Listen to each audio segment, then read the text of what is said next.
Hello everybody, welcome along to another edition of the Rebel Wide Ball. And you know something, there's so much sport involved this weekend, and of course the commencement of Championship 2022, there's no need to visit any other sphere of news or current affairs or anything like that. I suppose before we look forward to what is hoping will be a unique, a special, an incredible championship. A few words on Cork teams over the past week. As you probably know, the Cork Miners they got their Munster campaign off to a very good start with victories over Kerry and Limerick. The game in Limerick, which their comprehensive victories, was a 4-22 to 2-14, and Ross O'Sullivan from the Piercy getting 3 goals and 9 points. Some of you will remember I think it's his uncle, Tony O'Sullivan, who was an absolutely fine hurler in his day. But this Munster Minor Hurling Championship is I don't know what word I should use here. They've divided the 6 teams into 3 groups. You have Kerry, Limerick and Cork in one group, and then Cork, Waterford and Clare in the other. And they play each other, and when those matches are over, all of them will qualify for the knockout stages. I'm not too sure what all this is about, maybe giving more games to the inter-county teams. I'm sure there's an element a bit like the professional sports, that there's money to be brought in here because, quite a sizable attendance will turn up at minor games. But anyway, by the way, and the Cork minor footballers, they are not going to be involved, I think, until later on in the time. They play May the 10th when they play Kerry in a Munster semi-final. And that's a bit unusual as well, because they're going to, whether they win or lose, they're still in the championship, and they'll play. If they lose, they play in a second semi-final. We'll talk about that a little bit more nearer the time. The Cork under 20 hurlers, this is something similar. They're divided. The province is divided into 2 groups again, and you have Kerry, Clare, or on this occasion you have Cork, Clare, and Limerick. And on the other side, then you have Waterford, Tipperary and Kerry.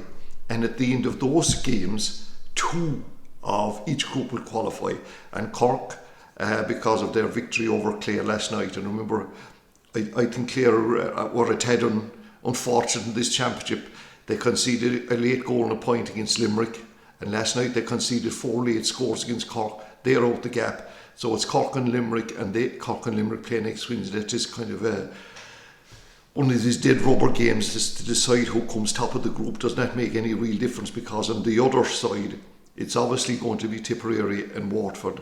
And last night's victory by Cork against Limerick, it came late, as we said, 4 late points.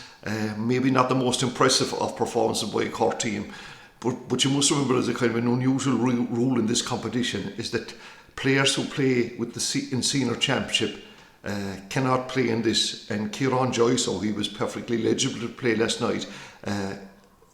He was held back, I presume, by the Cork seniors. And Darragh O'Leary, the Watergrass Hill player, he is, well, I don't know whether he's still injured or not, but he'd also be in Cork senior plans. Now, this is, some people are not altogether in agreement with this rule. But it brings me to sporting discrimination and the Munster Council and those people who attend those meetings allow this to happen. The Under-21 Football Championship, no back door. Like I explained to you about the Munster Minor Hurling Championship. They get 3 games.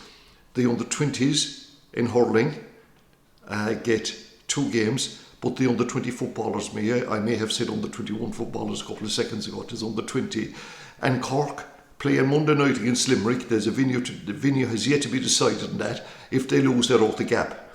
Now, Limerick defeated Waterford, I think, in the first round, and Clare defeated Tipperary. So the 2 Munster semi-finals are on Monday night. Kerry playing Clare in Milltown Malbay, and Cork playing Limerick. And as of this time on Thursday, there's no venue for that particular match yet. Yesterday we were greeted with the news that Ricken is stepping back from his position as manager of the Cork team, and this is, I suppose, it's probably well known that Keith has had some underlying health issues, thankfully not too serious, but they needed to be tended to. Obviously he took the right decision, and step back and, to get that all his health issues sorted out. It means that John Cleary now will assume that will wear the Bannister's bib for, 2 matches max maybe. They play Kerry in this Munster semi-final. The venue for that is still causing a bit of rumpus. We're now being told that no, it's not going to be in Killarney, and there's a chance that it might be a neutral venue. We'll keep you posted on it. And when if Kerry we lose that match, or if lose that match, they'll be playing then in the qualifiers. And as you know, these qualifiers are not like qualifiers of other years. They're going to be Division 1 and Division 2 teams. And if you read between the lines, it's going to be tough ask for Cork even to proceed there. But anyway, this weekend is all about the Championship 2022 beginning. And from now until the 17th of July for the All-Ireland Hurling Final, or the 24th of July for the football final, this is it. Already there are those, and quite a few of them, particularly in the media, who would like to bury this split season ever before the baptismal waters have been poured on its forehead. Obviously, some of these people, oh my God, do they get me going, talking out of both sides of their mouth. They gave years complaining about the runaway train that was the Inter-County Championship, that the clubs were being ignored. Now they're back saying that, the GAA will lose invaluable exposure during the months of August and September to other sports. Yes, they will. Invaluable is, maybe we need to redefine that word, but because the reason that is that the clubs will be back in action, and let's stick to that big time. And like I've noticed this happening ever since this split season was mooted first, and there is such a thing as you can't have your bread and eat it, and it's the only way that club players, unless the GAA want to decide, look, forget about the club players, let them play away there in the winter, and when it is whatever, at the Míle for half the year or more than half the year. So that's a bit of a background, but anyway, let that not spoil what should be an incredible summer. It starts this weekend. There's some bit of football action up in Ulster where Tyrone, the Luckies team to win an All-Ireland in quite a while, will be taking on Fermanagh, and then of course the hurling championship begins in Leinster and in Munster. Now, there's a few anomalies here as well. In Munster, you have 5 counties. You're well aware of that. Kerry are not allowed to compete, and they're not up to that standard. However, in Leinster, where some people would argue the standard of hurling is a little bit lower, there are 6 counties taking part there. Fixtures first, this weekend, 3 matches in Leinster. Because of the 6 teams you have, and they all take place on Saturday, 4:30. The big game is Wexford and Galway, and this will be, these are 2 of the teams that would be fancying themselves, so that'll be an interesting match. Then you have at 6 o'clock Kilkenny travel to Westmeath. Obviously there's only going to be one winner there. Westmeath are they much better than Kerry, and then on the final game is Dublin taking on Laois, and I know Laois defeated Dublin a couple of years ago, and there was a huge rigmarole about it, but it was a complete and total false dawn. And then on Sunday we have the 2 big games in Munster at 2 o'clock down in Walsh Park. Tipperary travel, probably the most I won't say underrated Tipperary team, but they'll give them absolutely no chance against Waterford down there. Won't be some crack if they were to turn around and win it.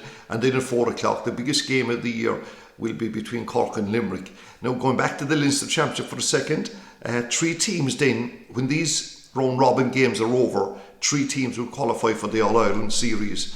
One of them will go into a quarter-final, 2 into a semi-final or something like that. But choosing the 3 teams, we've got to do a bit of talking about this. Well, I think in Leinster you're talking about Kilkenny, Galway, and then you take your pick between Dublin and Wexford. The other teams have absolutely no chance. I think the other 2 teams in particular, being Laois and Westmeath, have no chance whatsoever of being in that setup.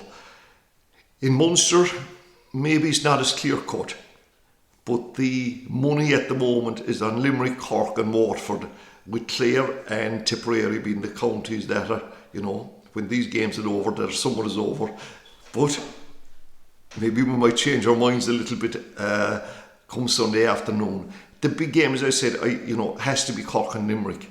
And I think this game not alone will define the season for Cork and Limerick, it will define it for the rest of the counties as well. If Limerick come to Cork, inflict a serious defeat, and Limerick come down to Cork, inflict a serious defeat on Cork, that means that the All-Ireland is probably over before it begins, in that Limerick are back in business. But I'm not too sure that that would be the case.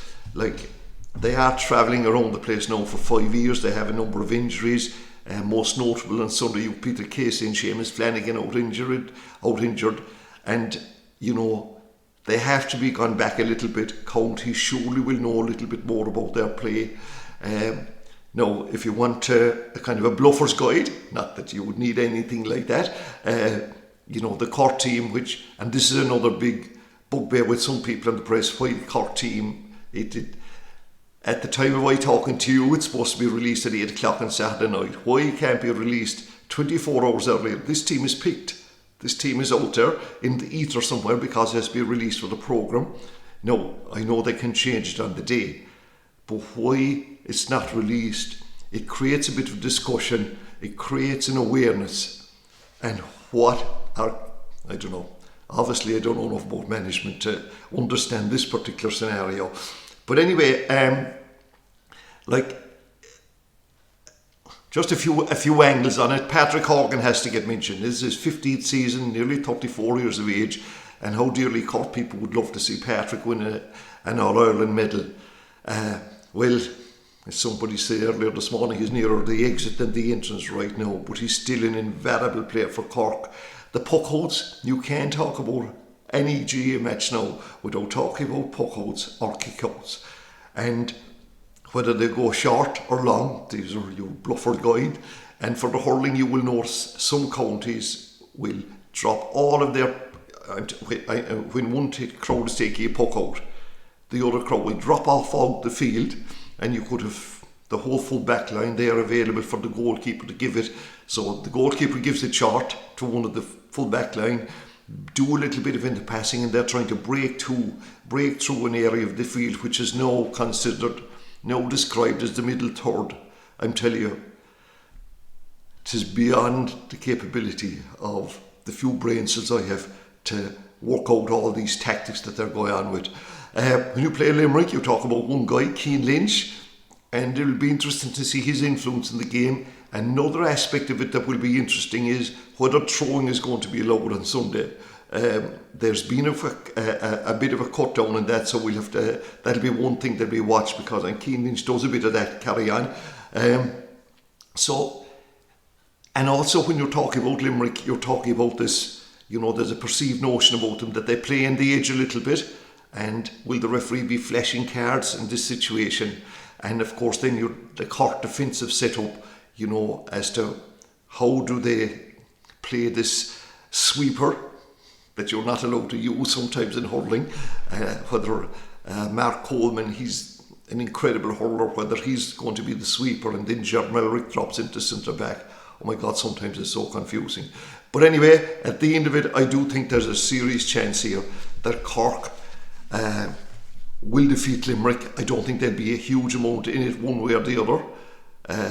And wouldn't it be incredible for the game, for the other counties who would open it up? Because there's no doubt, if Cork beat Limerick, the other counties are not going to say the All-Ireland is over. Whereas if Limerick do, I think there will be a certain kind of admission, if you like, that Limerick can go on and win 3 All-Irelands in a row. So that's a little bit of our look at that. Moving on quickly to the world of soccer, and of course after this week's actions in the Champions League, and despite the best efforts of Chelsea, they are out, and it's Liverpool and Manchester City who now progress, and they will play semi-finals. And if they win their semi-finals, you have Liverpool playing Villarreal and Man City playing Real Madrid. And if both of them were to win, it would be set up another wonderful City-Liverpool, and this is some incredible story between these two clubs. Last week, you remember the famous draw they had. This weekend they play in the FA Cup on Saturday, and then on Sunday the other semi-final of that FA Cup takes place between Chelsea and Crystal Palace. And I know that Chelsea's season derailed for a while. They seem to be back in action a little, back on track a little bit if you wish. Then in the Premier League, there's obviously the FA Cup interferes with that. There is a couple of interesting games in that. Spurs, who are vying for that 4th spot, are playing Brighton. Southampton take on Arsenal, and Manchester United, oh my God, how their season has continued to unravel. And, some of you may have seen that when they were walking off the pitch against Everton, Cristiano Ronaldo, did he slapped the phone out of some young fella, and then he apologised and said he was going to invite him to a Manchester United game. Social media then went ballistic by saying that the young lad who owned the phone had suffered enough besides making him watch Manchester United. And anyway, that's that particular crack. The League of Ireland, Cork City absolutely flying. They didn't have a game last weekend. They play a Bray this weekend. They're 2 points ahead. This game goes on Saturday night or Friday night, by the way. And Cove Wanderers must travel to Wexford. 4 losses, second from bottom, and certainly things not going that well for them. Moving on to rugby, and this is the second leg of the last 16. And you're probably well aware now that the organisers of the Champions Cup decided that rather than have one game for the last 16, there was a home and away, and it's all money. It's like the Munster Council, they're learning, but it has worked, I think, well for them in that the 8 games that were played last weekend, okay, 3 of them are practically over at this stage, but there's 5 of them very much alive, and I think that the organiser would be happy with that, and they involve all Irish provinces. Now, the game on Friday night, Good Friday, it's Leinster welcome Connacht, and of course Connacht did enough last weekend to give some hope. They're only 5 points behind.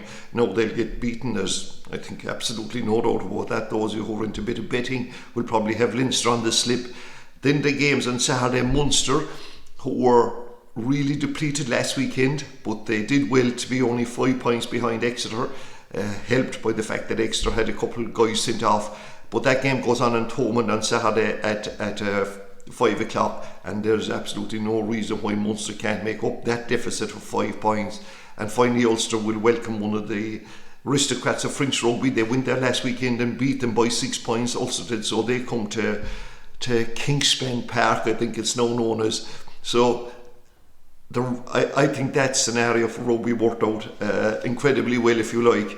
And then what else we got? Oh, the last thing is that we're going to mention is the golf, and after the incredible performance of Rory McIlroy and Shane Lowry last weekend when they came second and third in the Masters, it was an incredible for in that huge world event. Well, this weekend I think it's Shane Lowry and Graham McDowell play in the RBC Heritage. But one of the big stories emerging this morning is that JP McManus, what do they call it, the Pro-Am, or his big charitable event in Adair, is now going ahead on July 4th and 5th, and Tiger Woods, and what a reception he got last week. So I'm not too sure that this recession and the cost of living is going to be reflective on what's happening up there, because the amount of money that particular event has raised for charity, and the amount of people that are willing to pay serious bucks to go to this golf event is incredible in one sense. But anyway, that's the golf. But as I said, the big story is summer starts this weekend, and hopefully it will be an incredible championship for both in hurling and football right up until the All-Ireland final. And forget about September All-Ireland's tradition. Sometimes is wonderful, but it should never be a noose around the neck of progress. And I think that when people will get into this, and don't be as I said, crying when it's all over. Enjoy all those matches. There'll be so many opportunities for them to watch, and good luck to the Cork City hurlers. Until the next time, take care.